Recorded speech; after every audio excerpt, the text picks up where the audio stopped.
No?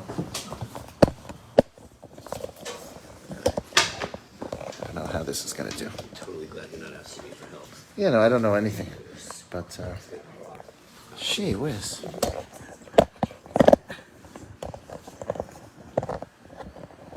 we go. That should do We'll do it from an angle, so from an angle, not straight angle, right?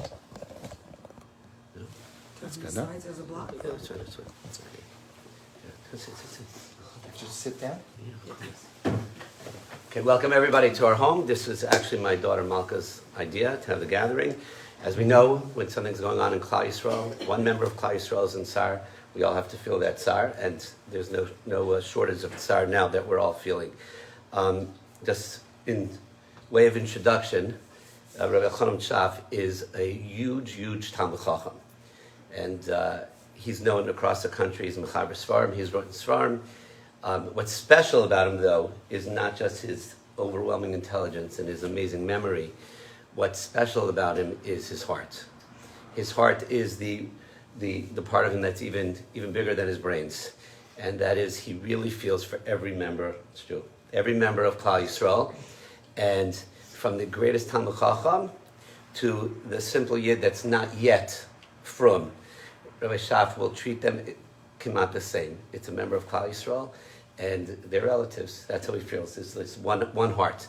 So to have Rabbi Shaf speak at a gathering when we're worried about our brothers and sisters in Eretz Yisrael, can't think of a better person to speak, not only because he's a huge Talmid Chacham, because he really feels the tsar of other people in Klal Yisrael, like it's our family, because it is our family. So without any further interruption. Thank you, Rabbi. Listen, you want to do an hour of that? That was fantastic. Okay, so first of all, thank you guys for having me. Thank you for coming. It's an enormous chizuk that we're getting together. I feel like that's the first thing to say, that in times of challenge, it can feel very lonely sometimes. And we should not underestimate the importance of community and human contact, and even within your own life, anybody that you can reach out to. Even if they live down the block and you think, well, what do they need it more than me? And just saying, hey, just checking in, how are you doing? Has the potential to go a long way. If you have a stronger family situation, maybe they don't. I'm just seeing this, I'm observing this as a rabbi in the community, that so many people are needing that. And if you have 5 minutes, just send out text messages or voice notes or something to people, even if you don't have more than that. Your bandwidth doesn't allow for more than that. It's very important. So thank you to the Rosenbluths for hosting this. Thank you to Malka for making this happen. And I wanted to talk a little bit about a couple things.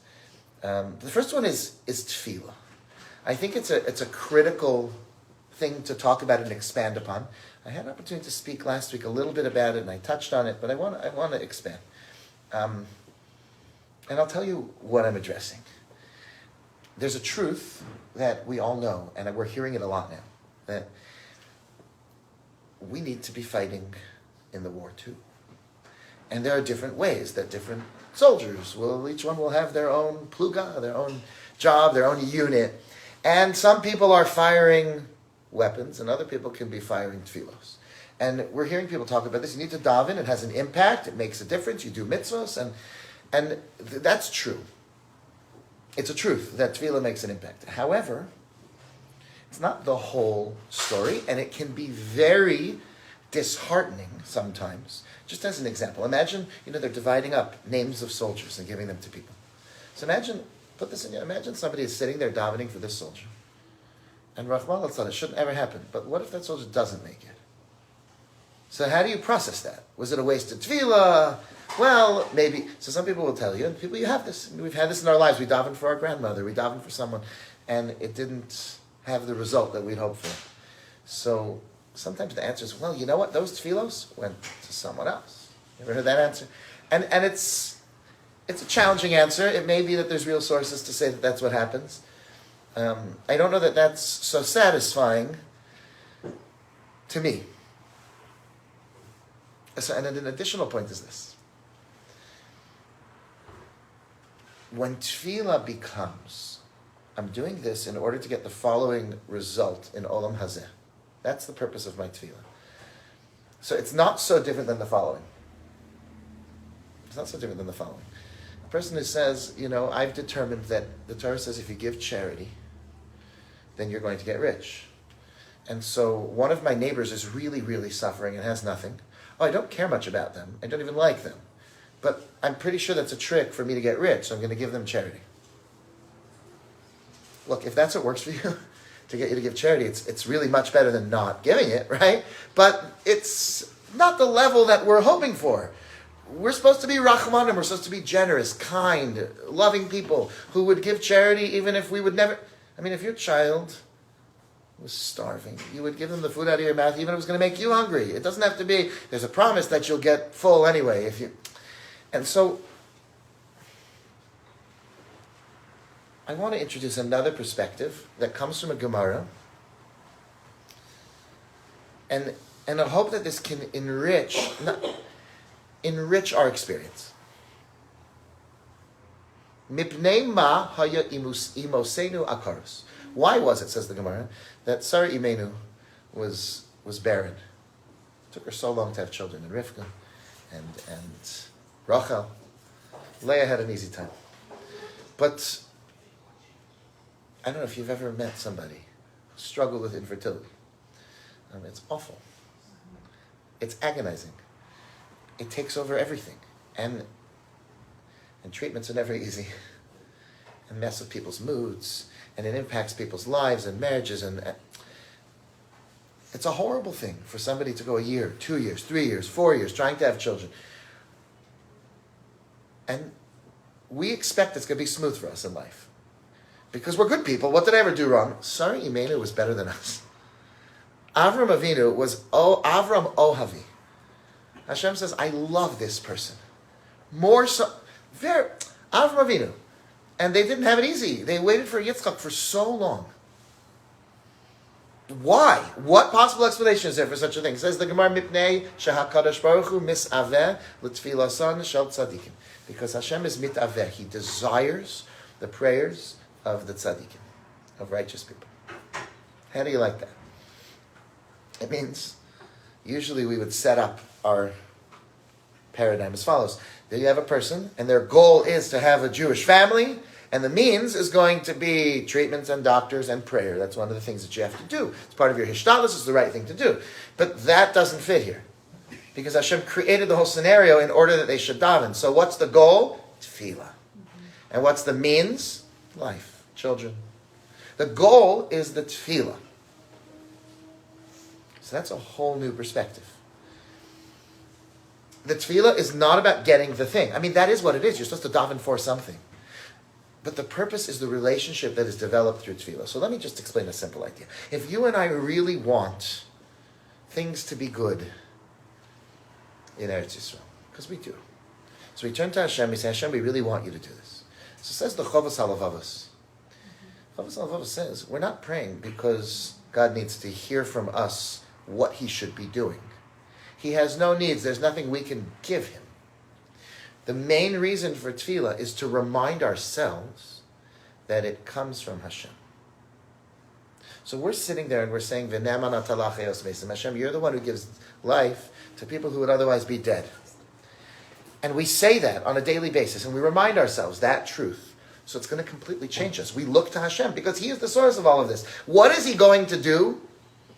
Is always a mystery, right? It's always a mystery. We've never understood. Moshe Rabbeinu turned to Hashem. The Gemara in Bracha says, it's why do bad things happen to good people? Why do good things happen to bad people? And Moshe didn't understand it. Ma rabu ma'asecha Hashem is what we say during the week. Ma rabu ma'asecha Hashem. Lots of things happen in the world. On Shabbos, we say something different. We say, Ma godlu ma'asecha Hashem. How big is everything you've made? We see a unity on Shabbos. And then we say, Me'od amku machshavosecha. Hashem, your thoughts are very, very deep. Far beyond anything that we can ever understand. And then it goes on to talk about, Ish ba'ar lo yeda, a foolish person, an empty person will never understand this. Uchsil lo yavan esos, bifrach v'sharm kimo esav. When wicked people seem to succeed, they won't really understand that Hashem has a plan and it's lehishom dam adei. They won't understand that. Okay. Now, what is it that they didn't understand? What didn't they understand? Asks the Radak, right, and Tehillim. He says, wait a minute.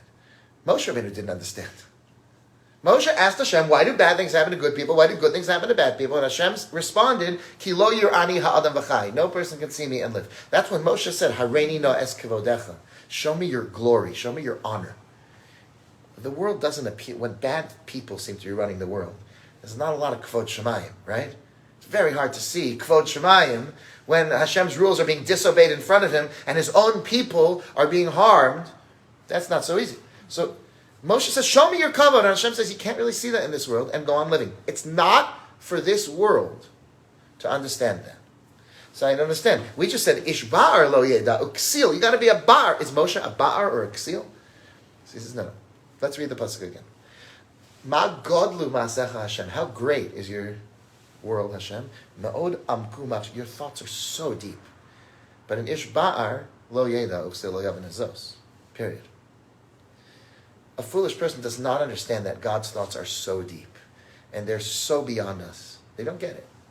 Is that important? That's foolish. A person who comes and says, Rabbi, I don't understand how God could have done this, is a foolish person. What did you ever understand? So you understand everything else in the world? Because I haven't understood anything. Most of us don't understand anything. This person's coming in, and one of the Svarim even says, Lo yavin es zos. It's a fool who comes and says, this is the one thing I don't get. Really? So you understand everything else? It's a totally mysterious world. And we need to become comfortable with that idea. That we don't always understand. In fact, what would happen if you did understand? Do you think that would help you? If someone's sitting in the Shiva house and they're crying, their child passed away, and someone comes in, no, because your child's name is Gematria this and it's a Gilgul that, and therefore they're like, oh, great, let's go have a l'chaim. I'm not sad anymore. That's a psychopath.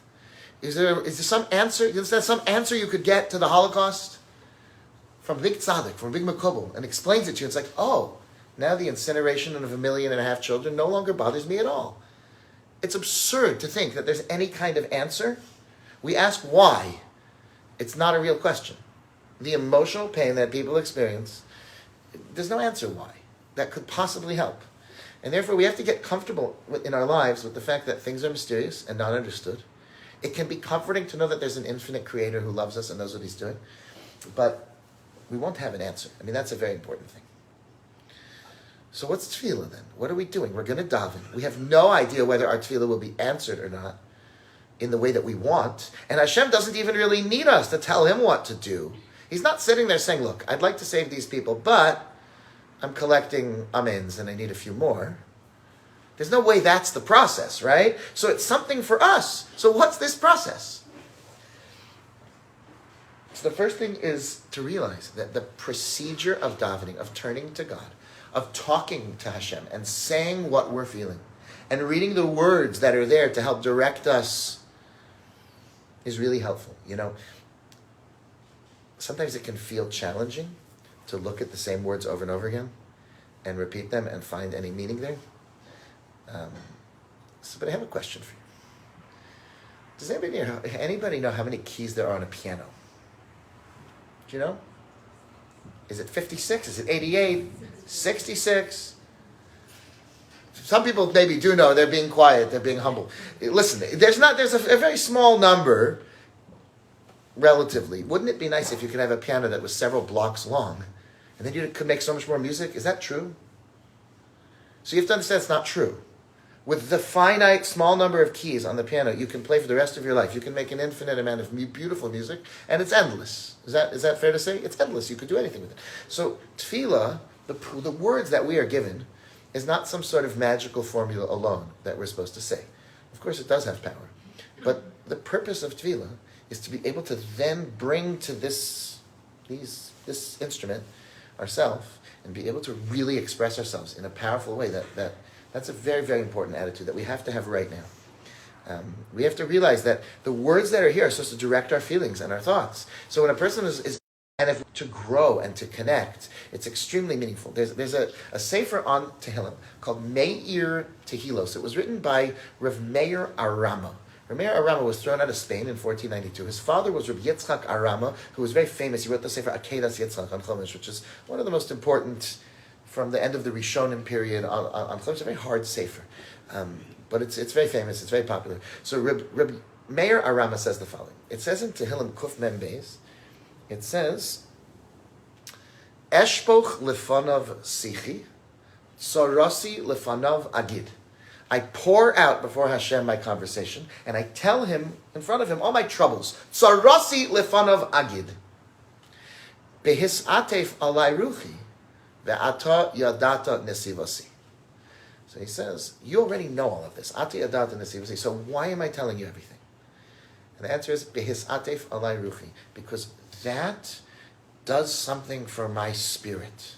That gives me, he explains, an enveloped spirit of feeling connection to Hashem, ability to talk to Hashem, ability to have emunah. You telling something to Hashem has a tremendous power just in your relationship with God. So independent of the fact that it makes a difference, and it does make a difference when we daven, what really makes the difference is the impact that it has on ourselves and our neshama and our growth. That's the main impact that we have on the war. It is not reciting as many chapters of Tehillim as we can put together that then, good, now we collected this number of mitzvahs. That's totally not what's going on. It's the impact that that has on us and our neshama and our mind and our psyche and our feelings. If you feel a little bit more calm and have a little bit more bitachon and a little bit more confidence and a little more pride in what it means to be a Jew and a little more love for Shabbos, that is the greatest possible thing that we can do. Tefillah is incredibly powerful, but the power is not simply of reciting a magical formula.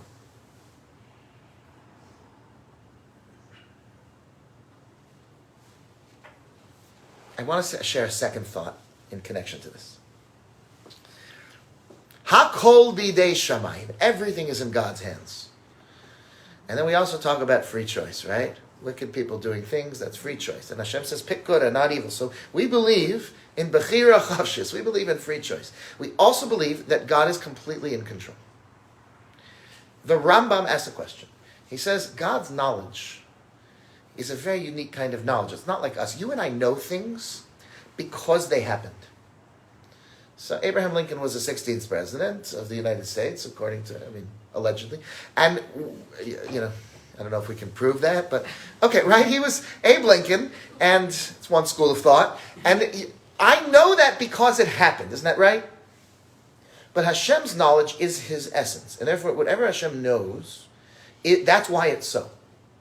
Okay, it's a complicated philosophical thing, but the Rambam writes this. And he says, therefore, there's a problem that you could ask. If Hashem really knows the future, then how does anybody have free choice? You've heard this question, right? Anytime an NCSY rabbi said, hey, does anyone have any questions? There was like one about Shomer Nagia, and then this one, and can God make a rock so big he can't pick up, right? Those are the three ones that you got to figure out how to answer if you're going to do this with students. But, in real life, this is a question that people struggle with.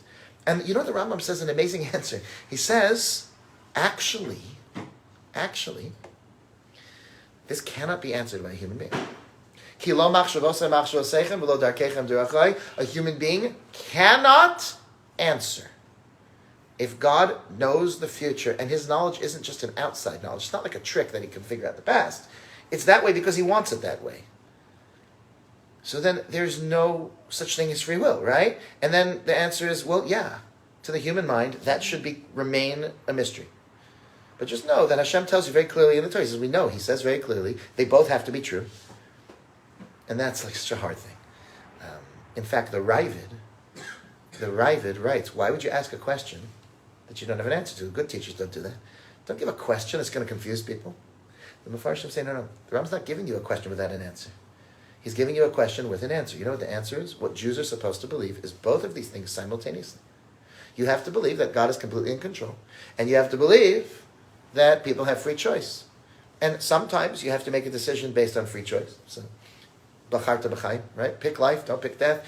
Pick the good thing, not the bad thing. Other times you have to look at the world and say, listen, I know it's in God's hands. When there's nothing I can do anyway, then I have to look at, if you're on the Beis Din, you got to put the punish the person, but sometimes there's nothing you can do. In fact, the Sefer HaChinuch says that the reason we're not supposed to take revenge. Torah says, Lo sikom v'lo sitor. Don't take revenge against another person, against another Jew. Says the Sefer HaChinuch. Because he brings the story of David HaMelech when he was cursed by Shimi ben Gera. And David HaMelech says, don't bother. Hashem must have told him to curse me.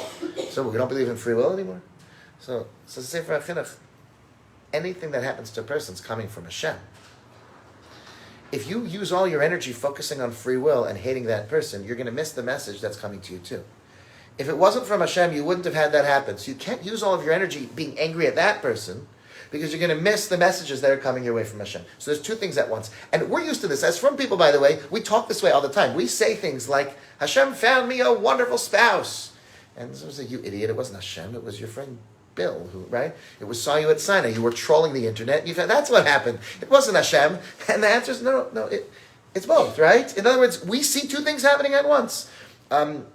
Oftentimes this is a big thing for people. They don't understand, wait a minute. How can you believe in God when science says they don't understand. These two things do not have to contradict in any way. Meaning Hashem did everything, and maybe there is some scientific process that is how it works, which Hashem also built. But in other words, these don't contradict each other in any meaningful way. They're two separate topics. But having two things at once is a challenge because you have to have bitachon, right? We know about bitachon. You got to trust in God. You got to rely on Him. You also have to do hishtadlut, right? Hishtadlut. You got to go to work. So here's what many people make the mistake of. Many of us make the mistake of look, bitachon is true, but hishtadlut is also true. So I guess you got to have 50% bitachon and 50% hishtadlut, right? Do you understand what I mean? In other words, how much of this is from Hashem? I don't know. I guess some of it, but some of it is these rotten terror. Answer is no. These are both true at once. 100% bitachon, 100% hishtadlus. You see the difference? It's a big difference. 100% of each one. And when a person can really get that clear, so then it's a whole different game. Because there can be a part of us that can be totally at peace. Hashem is running the world, and He's doing whatever is supposed to happen, and nothing can change that. And that's a truth. There's another thing that's also true. And that is that you and I have responsibilities. And human beings can make bad choices and they are held responsible for those choices. And sometimes that's the appropriate thing to focus on. It happened when I was in yeshiva in Waterbury. Many years ago. There was a post-high school yeshiva. It's different than the yeshiva is today, which is a beautiful place today. But it was a different, there wasn't a high school at the time. And our friend from Los Angeles, Shia Twersky, it was a Friday morning, and he was in a car accident, he passed away. So all the boys in yeshiva, state troopers showed up, and people were, why are these cops here? And we discovered that our friend died. And the funeral wasn't even going to be until Saturday night, because parents were going to come in. And so it's Friday night in yeshiva. It's Friday night. And everyone is just kind of a little traumatized and confused. And you have, 120 boys or whatever it was, all kind of sitting down for the Friday night meal. And it's usually a very positive place filled with singing and geschmack and it's just dead. And the Rosh Hashiva gets up and said something very, very important. He said, there's two things that are true. When a person comes to this world and the neshama comes to this world and they have a limited amount of time, and when their time is over, the neshama goes to Shemayim and it's happy and it's positive. And it's filled with light, and it finished its job in this world. There's another thing that's also true, is that it's extremely painful for us, and it's extremely challenging to deal with. And that's why we sit Shiva, and that's why we mourn, and that's why we process our feelings. But Shabbos, he said, there's no Avelus on Shabbos, because Shabbos is Me'en Olam Haba. There's an ability on Shabbos to taste the fact that things are okay. And in Shemayim, you try to tap in on Shabbos that you can access the same feeling that Neshama is having. You can sense that ultimately there is a God, and He knows what He's doing. Now that's not how you're supposed to work the whole week. A person who just ignores the whole thing and doesn't sit Shiva is not doing themselves a big favor. But a person who has a balance, where on the one hand, we know this is awful and it's painful. And at the same time, there's 100%. We don't say, well, I feel less sad now that I've heard this. We don't. And we cry and we feel pain and we empathize. And then there's a second part, which feels very sincerely that Hashem knew what He was doing. And if a person was to come to this world for a few months because they were a baby and that's what they're supposed to do, then that's what the neshama needed, and God's running the world, and we believe in that God. And not that that's comforting. It's not. So don't go say that at the Shiva house. Don't start telling the person reasons. You always sound foolish, and sometimes it hurts more to hear those things. But the Shabbos perspective, which happens at the same time, the Olam Haba perspective is a very, very important thing for us to also have, and also be comforted by, and also be able to attach to. Okay, another really, really important observation. So the first thing we said was that Hashem desires our tefillos, and that the purpose of tefillah is to attach to Hashem, and to connect to Him, and develop a relationship with Him, and make our values even more in line with His. So there's another thing that is accomplished by that. The Maharal writes that tefillah we know is called avoda shebelev. Torah, avoda, gemilas chasadim. Why is tefillah avoda? Why is it service? So many people will say, well, I guess it's in place of korbanos, and that I understand is service. Now, korbanos is also a mystery. But if it was chosen to be in place of korbanos, it still needs a deep and compelling understanding of how is that avoda? How is that service? In other words, avoda is work that you do on behalf of someone else. What are you doing when you're done? So the Maharal says, listen, the entire purpose of creation is that human beings should have a relationship with God. Hashem made a world, and we see in this week's Parsha, Parshas Noach, it's already Noach, can you believe it? In this week's Parsha, we discover that Hashem destroys all the animals, too, because, the clothing is only for the person. The whole world is created that human beings should use free choice and develop a relationship with God, and there's no need for all the animals and all the other things otherwise. So,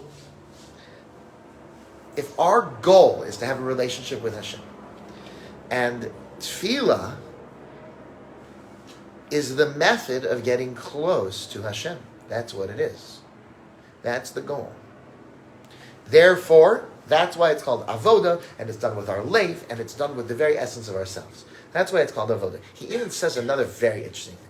The Gemara says that there's something called schar psios. Schar psiot. The reward for taking steps to shul. The Gemara says that if you'd have two shuls in your neighborhood, you could walk to the further one and get more credit for the steps you take. And then it describes that's only if it's a better shul. If there's some advantage. No, so that's important. In other words, you daven better there, or there's something about it. A person should ideally go to the shul that they're going to connect to, and they're going to... and therefore, if you have a shul next door and you could just pop in, but there's one a little bit further that will really enhance your tefillah. So there's credit for every step a person takes to shul, and the further it is, the better, as long as they're going to a shul that will be better for them. Otherwise, there's no mitzvah to just walk around the block a bunch of times on your way into shul and come 20 minutes late for schar psios, right? That's not true. Now, why is there no schar psios for walking to buy an esrog? Wonders the Maharal. He says, for no other thing do you find that you should go to the further esrog dealer, right, if it takes more steps to get there. Or any other such thing. In other words, steps is specifically unique to davening. He says, here's why. Here's how davening gets you close to God, says the Maharal. Yearning for something is an unbelievably powerful tool. When you are far away from something and you yearn for that thing, you can be closer in a certain way than when you have arrived. Because when you're far, your mind is on that all day. It's all you're thinking about. And so you have this. You have these people, I know people like this in relationships, where when they're dating and they're trying to, the minute that the person's like, yeah, I'm actually interested in you, they completely lose interest. Because the chase was so exciting. It was like, oh my gosh, is he looking at me? Is she looking at me? And that whole experience was so powerful that, and that's a very important thing to understand, that being together is basically a dull thing. Coming together is very, very exciting. To the point that the Gemara says that Hashem invented the laws of Jewish family purity. The reason that because it's a very difficult thing. When you become one is lonely. Two is exciting. It's company. One is lonely. So if two people just kind of become one and there's no barriers. So when two people, the Torah creates a system where people are constantly coming back together in some way, and then that creates tremendous connection. It's totally ironic.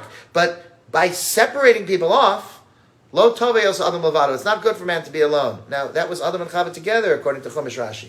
They were one being. That's how Rashi learns the psukim. And then Hashem just cut Adam basically in half and let them choose to come together. And suddenly, that brings company. That brings the ability to separate, the ability that we have to be distant from Hashem and to feel lonely and to call out is itself tefillah. And therefore, the walking to shul is part of tefillah, as opposed to any other mitzvah. Because tefillah is about trying to get closer when you feel far. That's what tefillah is supposed to be, says the Maharal. Therefore, in this life, we will always feel far. But humans are desperately desiring to connect to Hashem. It is the entire desire of a human being to connect. We are created so alone.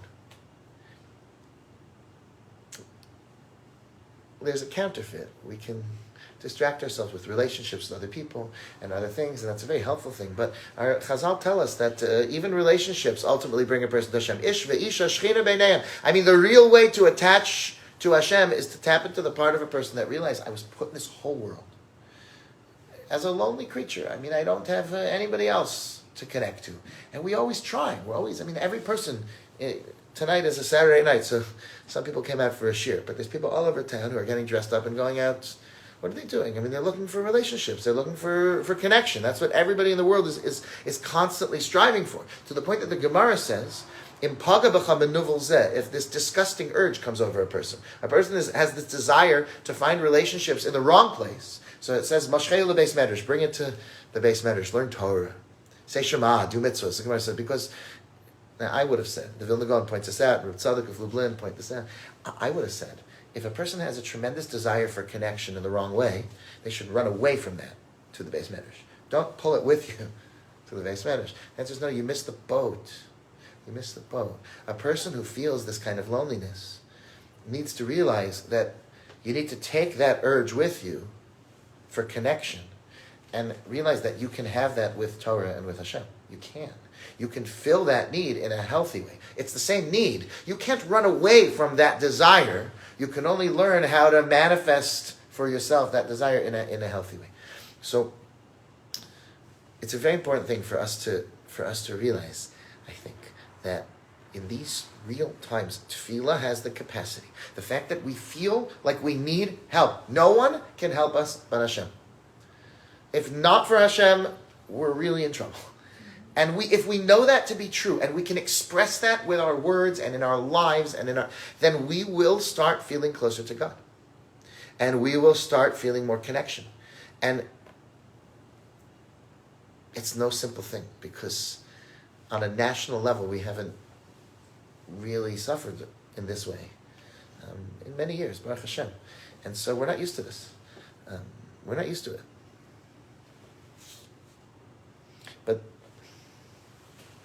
this can be something that can build for you and me. This tragic experience can be something that can build for us a tremendous sense of loyalty to Hashem and connection. There's another perspective that Rashi brings. Rashi says that Hashem didn't allow rain to come to the world because there was no human being yet. And Rashi says, until there was a human being who could be makir tovasan shel geshamim, until there were people who could appreciate the rain, pray for rain. Adam came and prayed for it because he appreciated it. He knew it was necessary. Hashem wouldn't make it rain. And the Mefarshim say from here that one of the reasons that Hashem created the concept of tefillah for us is that we should appreciate things. In other words, the same way that a parent might say to their child, I want to give you this, but I want you to say please. Kid says no, and they start the shrugging thing and the whole thing. So then you don't give it to them. A parent who would not give something to their child because until you say please, sometimes that's a very appropriate thing to do. They won't appreciate it. If they think that they won't appreciate it, don't give it. And so Hashem sometimes does that too. Rav Tzadok of Lublin says in the Sefer Tzidkas HaTzadik that it happens that many times Hashem has tremendous good to give to a person, and all He's waiting is for them to ask for it. Because once you ask Hashem for it, it's a whole different story. Are you comfortable asking Hashem for that thing? For that vacation? For that car? For that, Or is Hashem going to know what you want to do with that? And like the whole perspective of turning to Hashem with that request. Hashem, I want a beautiful house. How are you going to explain it to Hashem? Well, I want to raise beautiful children. Oh, that's a very good. I want to do Hafnas Zarchim. I want to have Shabbos guests. Those are very compelling things. The person who's asking Hashem for something is demonstrating gratitude. They're realizing where things come from, and they're giving themselves a perspective. And sometimes Hashem is waiting for us to do that. But Hakaras Hatov, which is it's just gratitude. So we call it gratitude. We'll get into that in a second. I want to tell you that I'm just on a personal level, I found in the last week that the pain and fear and things have brought me to much more gratitude. Much more. I'll tell you how it works for me. And I think I'm sure it's not just me, but I'm just sharing this because it's free therapy. You don't have to pay Rabbi Rosenbluth, this is great. So, here's how it works. Somebody has a 2.5-year-old child, just like I do, and their child is no longer with us. And I see my child go scampering down the hallway in pajamas with feet attached or something, and I pick them up and I give them a hug, and I feel so much more grateful than maybe I would have otherwise, because I don't take it for granted in the same way.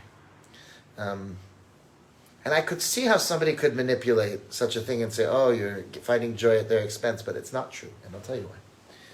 To the extent that you feel the pain, to that extent that you appreciate what you have. In other words, it's only when you realize a person who wouldn't feel any pain is indifferent. I don't know, some kid in a foreign country, God, what's the difference? Will not have the same gratitude. It's only because we're blessed to be Jews and really feel each other's pain very acutely that we have an opportunity to feel tremendous Hakar Satov. And somebody sent me just before Shabbos.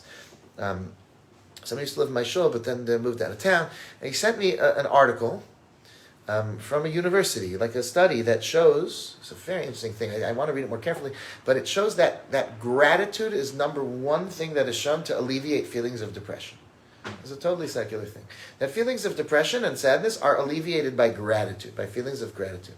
And it, when you think about it, it does make a great deal of sense, because when a person has these feelings, so then they're driven to, wait a minute, but what about the things I have to, and they go very much together, I think.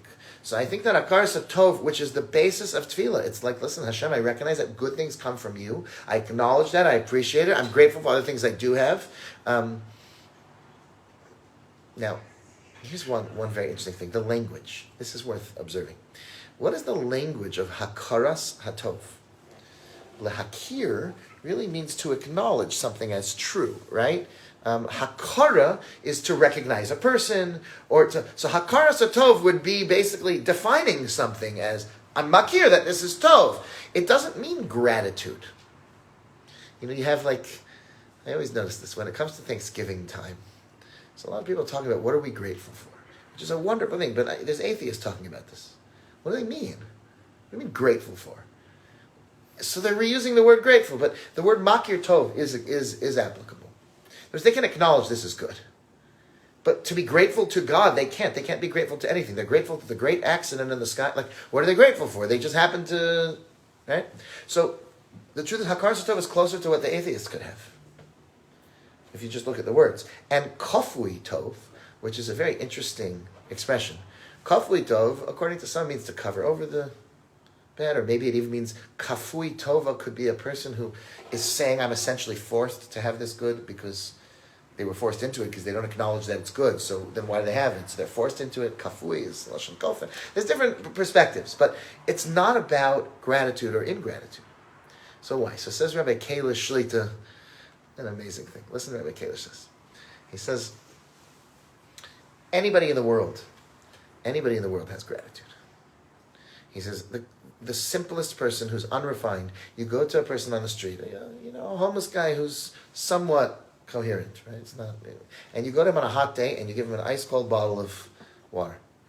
Right? It's sealed. He knows you're not poisoning him or something, right? He's going to say, thank you very much, ma'am, right? That's what he's going to say. He's going to thank you very much. And he'll feel grateful. He says it's a basic human thing to feel gratitude. Yeah, that's what Rabbi Kalish says. He says, what's really hard is to acknowledge all the good things that are happening. So you have a spouse who's doing all kinds of wonderful things for you. You have a friend who's doing right. You have a wife who's doing all kinds of wonderful things, and it's hard to remember that, like, yeah, who's putting those clothing in my drawer and who's cooking me these meals? Like, but if somebody would do that, so what's tricky is the hakara, is remembering all the great, wonderful, beautiful things that we have. That's really an enormous job, and it's a trick. The minute you remember them, you will be grateful. Don't worry. You understand? Don't worry. In general, feelings are very universal. So, feeling something is never, you can't control feelings. Feeling gratitude is going to happen if you do the right things, which is hakara satov. And that's the job. That's the hard part. Like, oh, yes, let me think about that. Let me focus on that. It's a good lesson, by the way. That sometimes people are very impressed with themselves because of their feelings. They put a sign in their front yard. In this house, we believe in kindness. Right? Everyone believes in kindness. Like, you're not a special person because you cried at a movie. Right? You just have emotions. You understand? Like, you have emotions. The question is, what do you do with those emotions? Do you then use that emotion to give copious amounts of charity? Do you use those emotions to actually do something? So I don't know. I had a story once. This is a true story. This really happened. I was picking up someone from the airport. This was when there were all these protests at the airport over illegal immigration, and this was already like back in the Trump administration, and there was something, they weren't letting people in or whatever it was, and there were people all over the airport protesting that we needed to let in these immigrants. Okay, like I didn't know anything about the issue. I'm not a political person, but I found out that I had an hour to wait at the airport. So I parked my car, and I had a baseball cap. I was dressed exactly like this, but a baseball cap, so no one could tell.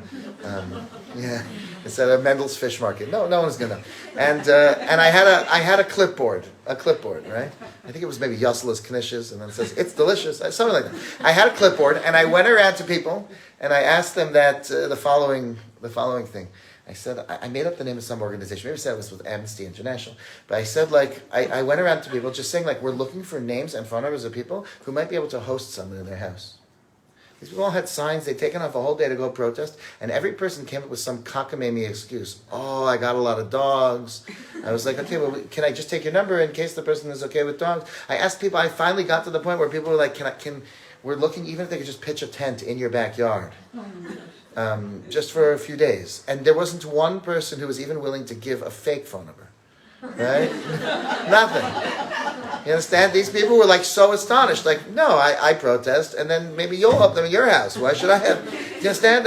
Having feelings of compassion does not make you a good person. Every single human being has those feelings, and the question is, when do you implement them, and who do you use them for? So the worst, most horrible person in the world, I mean, there are sometimes psychopaths who don't have that in their brain, and they don't have any sense, and they'll just, they're cannibals or some outrageous thing. But your average person, even the enemies of the Jewish people, the Nazis were very compassionate to their dogs. They were very nice to their dogs, and they loved their dogs, and there was not that there was no compassion. It's just that when you're cruel, when it's time to be kind, then you'll be kind when it's time to be cruel. But you will be cruel and kind in your life sometimes, because we all have these emotions. The question is, how do you implement them? So Hakara Satov is not about feeling gratitude. That's going to happen. Humans have that. The question is, how do you awaken that, and how do you use that? It says that the Gemara that Ezra was responsible for getting rid of the Yetzer Hara for Avodah Zarah. That's what Ezra did. He got rid of the Yetzer Hara for Avodah Zarah. How did he do that? What did Ezra do to get rid of the Yetzer Hara for Avodah Zarah? So according to the Yaros Davash, Rabbi Yonasan Eibshitz, Ezra and the Anshe Knesset HaGedolah established the 3 daily tefillos. And that's what did it. And I'll explain what it means.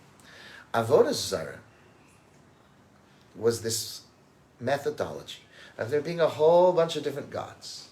And you could pick and choose. Which God do you need today? And a person would really build their whole life around picking and choosing what philosophies and what things spoke to them, and what do I already believe anyway? Great, I'll make a God that looks like that. And these gods were not real gods, right? I mean, they were themselves. And there's a lot of interesting source material on this. But that's what it is. Even in Mitzrayim, the whole idea of the black magic is, how can I manipulate things in the world to get the things I want? But serving Hashem is the opposite. It's absolutely the opposite. It's saying that I'm going to humble myself to try to go along with Hashem's plan. And therefore, Tefillah will often not be answered, and it's a very successful tefillah. It says that Avraham Avinu teaches us something. The Gemara says, Kol hakovea makom l'tefillah. Anybody who establishes a specific place to pray, in a shul, in their own home, they should pick a place to pray. Okay, this is not always so practical when somebody has small children. If you can pray at all, it's wonderful sometimes in life. But a person who can pick a place in their home to pray, so Elokei Avraham be'ezra. The God of Avraham will assist him. And when that person is no longer in the world, the people who were used to hearing his prayer, the beings, right, the Malachim and Hashem, they all say, Ei chassid, ei ana of mi, talmid of Shavina. What a righteous person, what a humble person. He was a true student of Avram Avinu. And it's learned because it says, V'Avram shav l'mekomo. Avram went back to the same place to pray. So when was this? Avram went to daven about the people in Sodom. And he felt that Hashem should save them. And Hashem said, no cigar. No, not doing it. And Avraham the next day went back to the same place to daven. Got it? That's what Avram did. And that's humble. You know why? Because here's what usually happens in life. People go to a shul, and they don't daven so well in that shul. It's not, so they say, you know what kind of a rotten rabbi they got over there? And the people didn't say hello to me, and the kiddush wasn't good, and, right? And if it doesn't work out in the yeshiva, you switch yeshivas, right? I mean, you just keep moving around. But what does an Avram Avinu do? He says, if I prayed and it didn't work, you know what I do? I go back to the same place. Now, Bilam did not do that. He's always the contrast to Avram for many things in Pirkei Avos. And Bilam keeps jumping from place to place. That's what he does. He goes to curse the Jews. It doesn't work. Blessings come out. So he says, man, there must be something wrong with this location. So he goes to another location. It never occurs to him. The problem is you. You need to make changes in yourself when you go back to the same location to daven. So that's a student of Avram. That's a humble person. That's a person who says, and so it's represented by going back to the same physical location. But the idea is a much bigger idea as well. It doesn't make any difference what's going on. Whether Hashem does something that I'm personally pleased with or not, he didn't ask me to sign off on any of it. But a person going back to pray, no matter how they're feeling, and no matter what's going on in the world, is the greatest and strongest statement of being a loyal student of Avraham, the one who teaches monotheism, who teaches that prayer is not simply about getting the things you want when you want them. It's about getting in line with Hashem and trying to figure out what does He want, and do the things that I want, are they going to be used in service of Hashem? And if they are, great. In fact, we daven today, the Ashkenazim, the Sfard, the Edot HaMizrach don't say this, but the special Birkas HaChodesh. And it says, Chaim sheyimale mishalot libenu letova. Chaim, that Hashem should fill mishalos libenu, the yearnings of our heart, letova. So what's letova? So I say, because we don't want Hashem to fill the yearnings of our heart. Only if it's what's best for us. Sometimes people really want something and it's not what's best for them. The great basketball player Kobe Bryant really wanted a helicopter. It's an important lesson. Sometimes what you want is not, right? I mean, it's a harsh thing to say because, we don't take any joy in such a thing. It's heartbreaking, but it's true that sometimes what we really want is not what's good for us. And so every single time we daven, we should always add in, if that's what you want, if that's what's best. It's such an important thing, and it's such a lesson. So a person's davening, they should go to a certain college, a certain seminary, a certain shidduch, and they add that in. What happens if it doesn't work out? Because sometimes in life, things don't go the way we expected. So the girl wanted to go to a certain seminary, but every time she davened, she said, if that's what is best, if that's what you think is best, Hashem. So you know how far ahead of the game she is when she doesn't get in? She already, every single day, considered that as a possibility, and realized it would be disappointing, but she would accept it as what Hashem thinks is best. What we do when we daven is build this, if we just say what we're supposed to say, and we pay attention to what we're supposed to say. It says, Kol ha'ma'aneges ha'Shabbos. Anybody who truly gets the right kind of joy on Shabbos, connection to God, spirituality, the Jewish people, family, nosnin lo mishalos libo, will be given all the desires of their heart. So the Shem Yishmo says that is not what it means. Rabbi of Sachachav, he says, nosnin lo mishalos libo. He'll be given the desires of his heart from Hashem. Because you'll have new desires. You'll want different things. A person who works to get in touch with spirituality and with Hashem will find that he's looking to serve God. That she's looking to connect and not simply looking to get a whole bunch of stuff. You will find if we use this opportunity properly for tefillah, we will find that we're not just sitting there asking for money anymore. That's not what Rosh Hashanah is going to be anymore. It's not just I really want parnasa.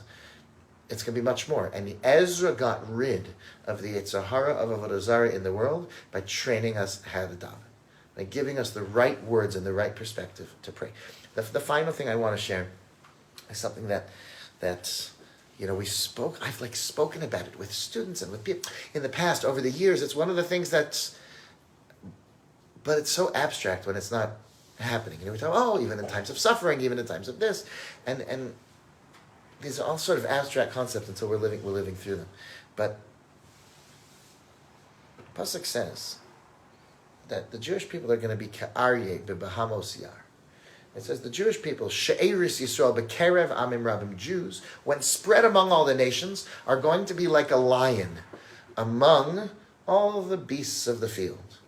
That they can tear up whatever they want. They can be put into the sheep, and they can tear the sheep apart. Ve'ein matzah, Torah ve'ein matzah. That's how the Jews are going to be when they're in exile. They're going to be like lions. And it troubles me tremendously first to read such a pasuk. Because when are you talking about? When was this? In the times of Shlomo HaMelech? Like, when were we the lions and everyone else was the sheep? Every story I ever heard was the opposite for the last 2,000 years. There were some times when it was just kind of calm, but certainly not for very short periods of time. And it was never the case that we were tearing apart. We were the lions. So the first thing that it says in the Shulchan Aruch is that every morning, Yiskaber Ka'ari. A person should be strong, a gibor, like an aryeh, to get up and do the will of Hashem. Gevura, which is the midah of strength, is the same gematria as aryeh, same thing. And a person should be gibor, like an aryeh. So to wake up, and it says that you should wake up in the morning. Ura, kavodi, ura nevel chinor, a'ira shachar. I wake up in the morning, said King David. What are you talking about? I mean, the morning, it's on a schedule. You can know when it's supposed to happen. What does it mean he wakes up in the morning? What does that mean? So he says the morning doesn't wake me up. Says the Taz, lions sleep very well because they don't have any big predator coming after them. I mean, even if they have a hard time attacking a giraffe because the giraffe can kick them so hard that it's usually not worth the trouble, but the giraffe is not after the lion. He doesn't want to eat the lion. He has no predator. So a lion sleeps very comfortably. You know when the lion wakes up? Whenever he's in the mood of waking up. The morning doesn't wake him up. The other animals are petrified, and then every shaking leaf, they have to go hide in their little hole in there. So a Jew's supposed to be the same way. You wake up in the morning when you want to wake up. What do you want? Never mind anything else. What do you want? Don't let the morning wake up when you decide. You want to be productive, you want to daven, you want to learn. Wake up when you want to wake up. That's the lesson the Taz says. In other words, being like a lion means doing whatever you want and not what anybody tells you to do. And that's what the Jews have been doing. That's what the Jews have been doing for 2,000 years. Somebody comes and says, we're going to put these swords up to your neck and you're all going to convert to Christianity. We didn't do it. You could chop my head off. That you could do. But I'm still going to say Shema. You're not going to change. There's unbelievable stories. First-hand accounts. There's a Profiat Duran, who's known as the Ephodi, talks about, in the Spanish Inquisition, he lived under the Inquisition in the 1300s, I think, 1200s, 1300s, and he gave himself a bris milah because you couldn't tell anybody else about it. And he fainted midway through, and there's people that story after story like this. There was one that's a first-hand account. Also, Menachem in Israel writes about one of somebody who gave himself a bris milah he was in an Inquisition dungeon, and they left behind some piece of torture equipment. And he managed to use that to give himself a bris milah. And there was another person who was 14 years in the Inquisition dungeon and wouldn't eat any non-kosher food no matter what. Just wouldn't do it. We come from a long line of people who showed enormous courage, even when things were incredibly tough. It's a bunch of lions. That's what the Jewish people were among the Goyim. No matter what anybody has said, there's nothing that's going to change the fact that we're going to keep davening and keep learning and keep being courageous. And maybe we haven't had the opportunity to have feelings like this in our lives, which has been a big blessing. But to whatever extent we can feel this, and we do. We feel it very intensely because the Jewish people are very connected. And we very much love our fellow Jews at a level that I think is beyond unique. Mika Amcha Yisrael Goy Echad Ba'aretz. We're really very, very, we're very unique in this way. But to feel those feelings and realize nobody is going to influence my relationship with Hashem. Nobody's going to get me to stop davening or to stop learning or to stop growing. Just the opposite. We have unbelievable courage, and we are like that lion. And yes, somebody could kill a Jew. That they could do. But they can't for 1 second get a person to be any less loyal to Hashem, any less loyal. And you know what? There's just one final story, and I remember this happened a few years back. I think it was called the Sassoon family, when he spoke at the funeral of it was a fire, and he lost children, and he said, listen, he said something, Hashem, you could take away my family and you could take away my children, but you can't take away my love for you. That you can't do. You can't take away my belief in you and my love for you. That was a real thing that happened in our lifetime, that somebody could talk such a way. So we have to know that's true. There's nothing that can be taken away from us that's meaningful. Everything that's not meaningful can be taken away. Even our lives. If we say, ultimately, B'yadcha afkid ruchi, Hashem is completely in charge. And He's going to decide when our time is up or not. But until that moment, we need to realize this is a tremendous opportunity in our personal lives. Besides for the focus on the fact that whatever we do in our personal lives can have a global and massive impact. And that's a very important perspective. And again, I'm not trying to belittle. I just think a lot of people are talking about it. And I think it's an important thing to talk about. And I just want to focus on the other angle, that this is a tremendous opportunity to have a lifetime of Amunah. It's a tremendous opportunity to train our children, because their lives won't. I hope they are. I hope they're so easy and so simple, but it's not always that way. They may run into a time that they have a challenge in their life. That's more than likely. And will they have learned what it means to be able to turn to Hashem and to find comfort in their relationship with God and Torah and Judaism? We always talk about this. We always talk about Holocaust and difficult times and inquisitions and Tishrei. We don't stop teaching about this. And it's a big part of Judaism. But when these things come our way, to know that it is a time when the most beautiful, noble things about our lives and our neshamas, we can connect in now to Jewish history in a very meaningful way, because we haven't had a pogrom in a long time.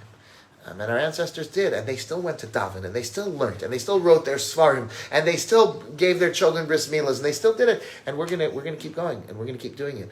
And if that doesn't fill us with endless courage and simcha of a very meaningful kind. It's a very bittersweet kind of simcha, but it should be overflowing. And if it doesn't, we're completely missing something. So my hope is that very soon, immediately, we should no longer have to feel any more pain.